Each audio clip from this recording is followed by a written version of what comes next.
Hello guys, कैसे हैं आप सब लोग। द बुक ऑफ एस्पर के एपिसोड 120 के साथ हाजिर हूँ। अगर अभी तक किसी ने मेरे चैनल को सब्सक्राइब नहीं किया हुआ तो चैनल को सब्सक्राइब कर दे, वीडियो को लाइक और शेयर कर दे, शुक्रिया। लास्ट एपिसोड के एंड पे हमने देखा था कि ज़ू फैन फोर्थ एल्डर को आकर मार देता है, जोमिंग वैली के फोर्थ एल्डर, जबकि थर्ड एल्डर चिल्लाना शुरू कर देते हैं। ज़ू फैन साथ ही अपने पंख को यूज करते हुए थर्ड एल्डर के ऊपर भी अटैक करता है, लेकिन थर्ड एल्डर उसके अटैक को डॉज कर लेते हैं। थर्ड एल्डर जल्दी से पीछे की तरफ जंप कर जाते हैं और अपनी पावर्स को रिलीज करते हुए कहते हैं, तो तुम हो वो डेविल ज़ू फैन जिसने हमारे इतने सारे एल्डर्स को मार दिया है। ज़ू फैन उसकी पावर्स को रिलीज होता हुआ देखकर कहता है, ये तो अपनी हिवनली परफॉर्म ड्राम की 8th लेयर पर है और ये बहुत ज्यादा पावरफुल है। अगर मैं उन पिल्स को भी खा लेता हूँ तब भी मैं इसका मुकाबला नहीं कर पाऊंगा। ज़ू फैन ने थोड़ी देर पहले फोर्थ एल्डर को मारा होता है। वो थर्ड एल्डर से कहता है, क्या ये तुम्हारा भाई है? लगता है कि तुम दोनों की जोड़ी काफी ज्यादा अच्छी है। थर्ड एल्डर चिल्लाते हुए उससे कहते हैं, इस सब से तुम्हारा क्या मतलब है? तुमने हमारे फोर्थ एल्डर को मारा है, हमारे फिफ्थ एल्डर को क्रिपल कर दिया और हमारे 7th एल्डर को भी मार डाला। आज चाहे तुम जो कुछ मर्जी कर लो, आज मैं तुम्हें यहाँ से जिंदा वापस नहीं जाने दूंगा। आज तुम मेरे हाथों से जरूर मरोगे। ज़ू फैन उसे देखकर हंसना शुरू कर देता है और साथ ही अपने पंख की मदद से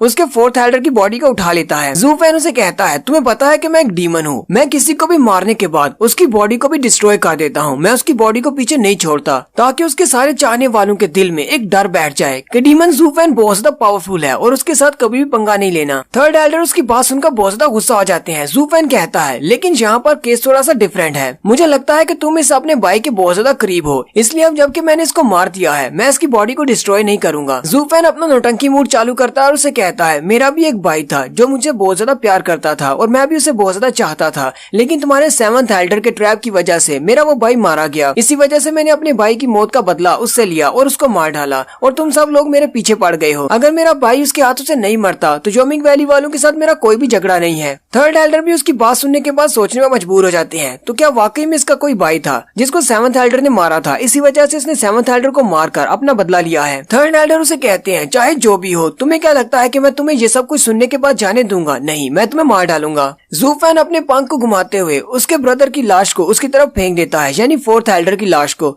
थर्ड एल्डर उसकी बॉडी को कैच कर लेते हैं। ज़ू फैन कहता है, अपने भाई की खातिर मैं तुम्हारे भाई की बॉडी को तुम्हारे लिए छोड़ देता हूँ, क्योंकि मुझे पता है कि भाई की बॉडी ना मिलना कितने बड़े अफसोस की बात है। ज़ू फैन उसे कहता है, मैंने इसकी बॉडी तुम्हें वापस दे दी है और मैं तुम्हारे साथ फाइट करूंगा टिल द एंड। मैंने अपने भाई की मौत का बदला लिया था 7th एल्डर को मारकर, तुम अपने भाई की मौत का बदला ले लो। थर्ड एल्डर पहले तो उसकी बात सुनकर काफी ज्यादा हैरान हो जाते हैं, लेकिन साथ ही वो हल्का से मुस्कुराते हैं और कहते हैं, इसका मतलब तुम एक मोरल वाले बच्चे हो। चलो फिर ठीक है, दोनों फाइट करते हैं और देखते हैं कि कौन जिंदा बचता है। आज हम दोनों मर्दों की तरफ फाइट करेंगे और देखेंगे हम दोनों में से असली मर्द कौन है। लेकिन साथ ही एल्डर जल्दी से अपनी चेस्ट की तरफ देखते हैं। उनकी चेस्ट में एक बड़ा सा होल होता है। एल्डर ये देखकर बहुत ज्यादा हैरान हो जाते हैं और कहते हैं, ये कब हो गया? जबकि ज़ू फैन की तरफ दिखाते हैं तो ज़ू फैन अपनी उंगली की मदद से अपने ब्लडी बेबी को कंट्रोल कर रहा होता है। ज़ू फैन का ब्लडी बेबी थर्ड एल्डर की बॉडी के आर पार हो जाता है। ज़ू फैन थर्ड एल्डर से कहता है, ये मेरा डिमोनिक क्रीचर है जिसने तुम्हें मारा है। मैंने इसको तुम्हारे इस भाई की बॉडी के अंदर छुपा दिया था। जब मैंने इसे तुम्हारी तरफ फेंका, तुमने इसको कैच कर लिया, तभी ये ब्लडी बेबी तुम्हारे ऊपर आ गया। और साथ ही मैंने इस स्टोरी को भी बनाया जो कि बिल्कुल झूठी है। मेरा कोई भाई कभी था ही नहीं और ना ही यूकुई ने उसको मारा था। और मैं तुम्हें एक बात बता दूं, मैंने तुम्हारे 7th एल्डर को इसलिए नहीं मारा कि उसने मेरे किसी भाई को मारा था, बल्कि मैंने उसको सिर्फ इसलिए मारा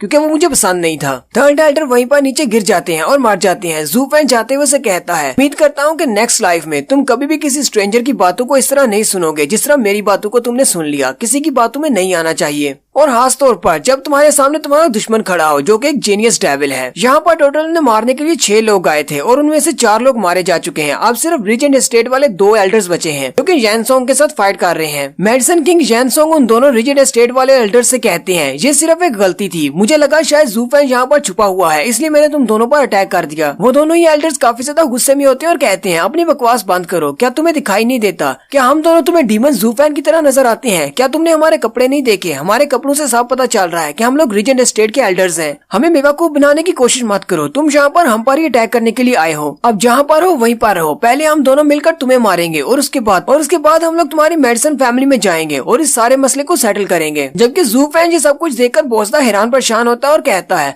आज यहाँ पर चल क्या रहा है? वो वाला विशियस मेडिसन किंग कहाँ पर चला गया जो कि हेव टावर में बहुत ही ज्यादा एरोगेंट था और सभी लोग उससे डरते थे। जब से मैंने इसे अपनी फैमिली का एक एल्डर बनाया है, ये इतना ज्यादा डरपोक कैसे हो गया है? मुझे तो इसका कोई भी फायदा नहीं होने वाला। ज़ू फैन कहता है, या तो ये रिजेंट स्टेट वाले एल्डर्स बहुत ज्यादा स्ट्रॉन्ग हैं या फिर ये एल्डर जैनसोंग ये बहुत ज्यादा वीक है।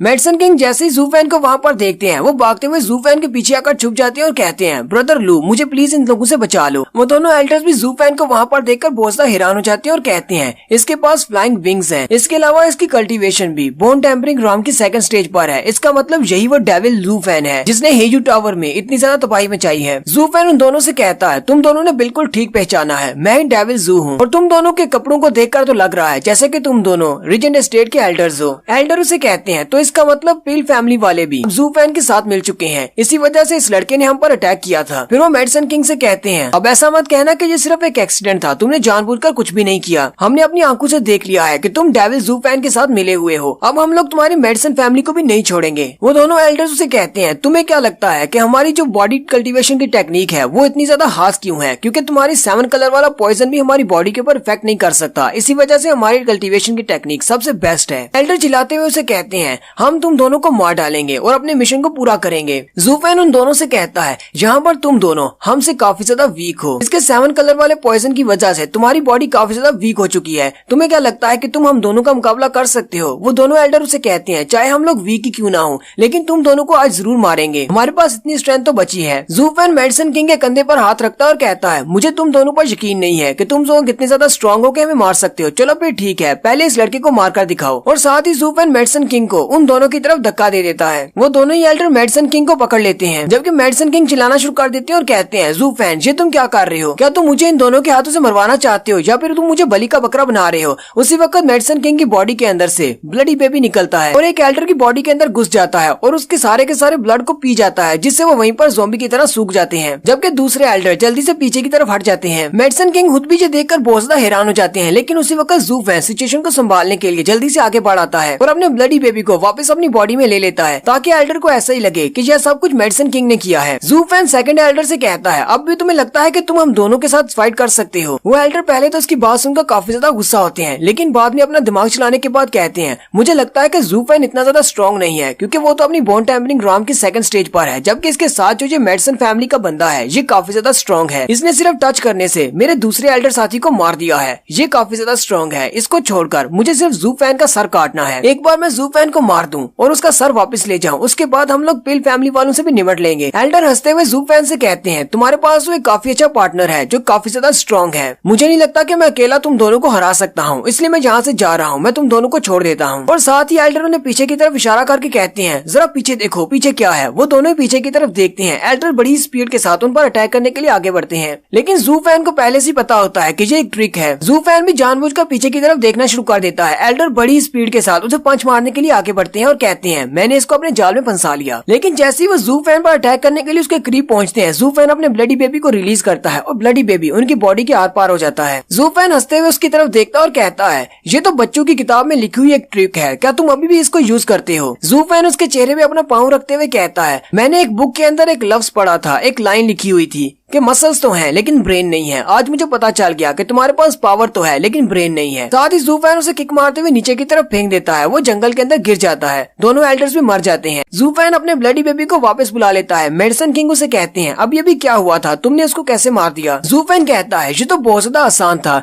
जबकि तुम उनके सामने बहुत ही डरपोक बने हुए थे, इसलिए उन्हें लगा कि तुम्हें मारना बहुत ज्यादा आसान है। जब मैंने पहली बार तुम्हें उनकी तरफ धक्का दिया, उन दोनों ने तुम्हें जल्दी से पकड़ लिया। उन्हें लगा कि वो तुम्हें बड़ी ही आसानी से मार सकते हैं, लेकिन मेरा ब्लडी बेबी तुम्हारी बॉडी के ऊपर चिपका हुआ था और साथ ही मेरे ब्लडी बेबी ने उनमें से एक एल्डर को मार दिया। और एक एल्डर के मरते ही, जो कि बहुत ज्यादा स्ट्रॉन्ग था, दूसरा एल्डर ये समझ रहा था सब कुछ तुमने किया है, तुम बहुत ज्यादा स्ट्रॉन्ग हो, तुम्हारे पास कोई स्पेशल स्किल है, इसलिए उसने ये सोचना शुरू कर दिया कि मैं यहाँ पर वीक हूँ जबकि तुम मुझसे ज्यादा स्ट्रॉन्ग हो। इसलिए उसने पहले मुझ पर अटैक किया और जैसे ही वो मुझ पर अटैक करने के लिए आगे बढ़ा, मैंने अपने ब्लडी बेबी को यूज करते हुए दूसरे को भी मार डाला। जूफैन कहता है, इन सारे एल्डर्स को मारना तो बहुत ज्यादा आसान था, क्योंकि ये सारे के सारे अपने आप को कुछ ज्यादा ही स्ट्रॉन्ग समझ रहे थे।